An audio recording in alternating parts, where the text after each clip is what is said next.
All right, this is Luis Sandro, FightHype.com here with Maricela Cornejo. First of all, what do you think of these fights tonight? We saw Triple G, we saw Gonzalez. What was your reaction to everything? It was great. It was Chocolatito's fight was action-packed. There's a lot of punches exchanged from both fighters, so it was a very entertaining fight. And Triple G was Triple G tonight, so it was awesome. It was very short, but it was exciting. The fans loved it. So. As, you know, I know you're boxing, but as even a fan of the sport, what do you want to see for Triple G next? Everybody's talking about him and Canelo. Yeah, that'd be awesome. Him and Canelo would be awesome. Two power punchers, and they should make that happen, definitely. Who do you think wins that?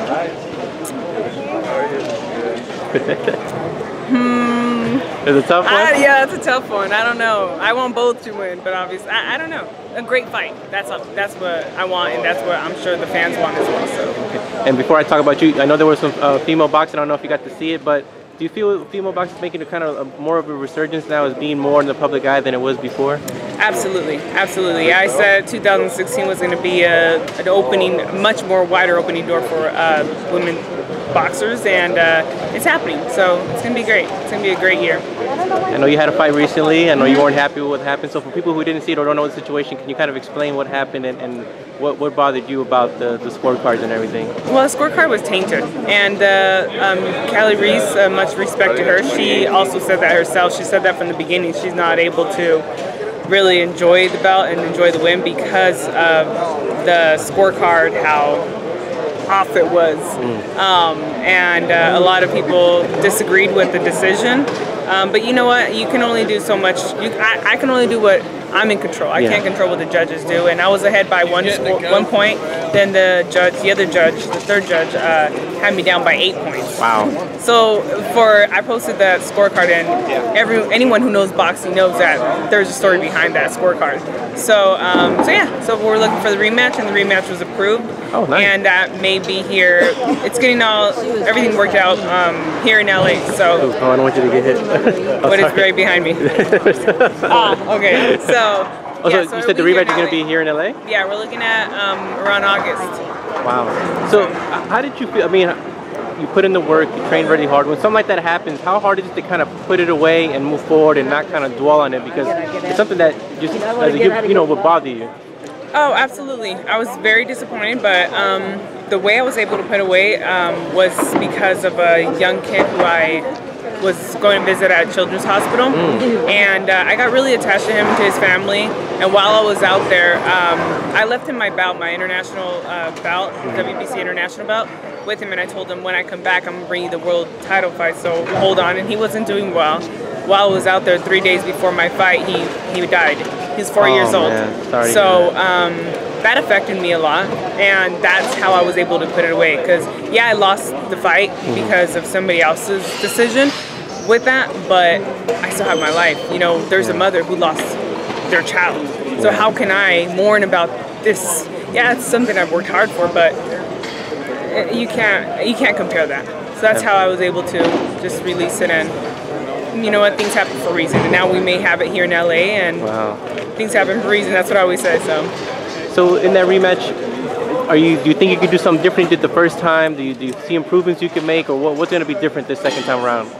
Yeah, I do see the rematch being different because now we know how we fight, so, but it's going to be different on my end as well because one, the whole, situation with the Children's Hospital, that did take a toll on me, and that did affect me in a way, in a positive way, but not so much in an aggressive way that we need in boxing.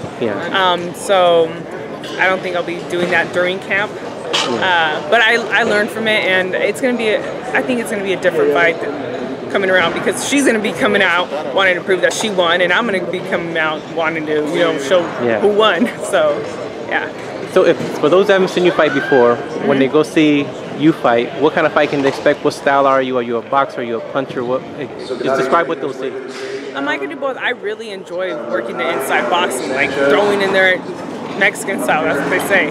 Exchanging the body, a lot of exchanges. But I'm taller and I should use my reach as an advantage. But to me, the fun part is just both of us going at it.